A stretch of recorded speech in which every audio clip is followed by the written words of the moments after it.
Үш көбелек неміс ертегісі. Күн шуақты алаңқайда апалы сіңілі үш көбелек тату-тәтті өмір сүріпті. Олардың біреуі ақ, екіншісі қызыл, үшіншісі сап-сары екен. Көбелектер гүлден гүлге қуана ұшып қонып, өмірлерін көңілді өткізіпті.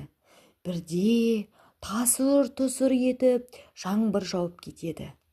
Көбелектердің қанаттары дымқылданып, қайда тығыларын білмей дал болады.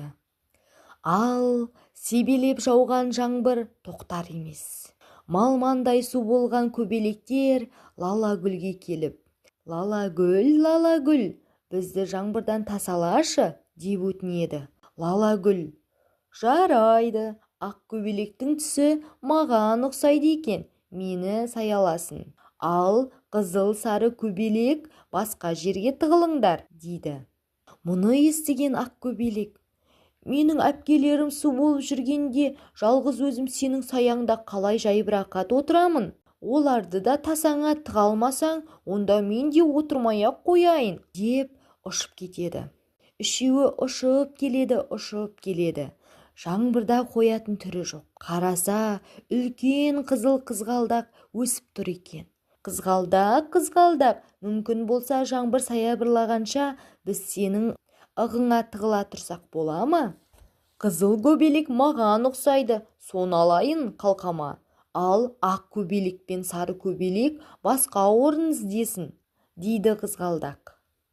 Бұған ренжіген қызыл көбелек: сен менің әпкемді қабылдағың келмесе, маған да көмектеспей-ақ қой, тонсақ бірге тонайық, деп ұшып кетеді.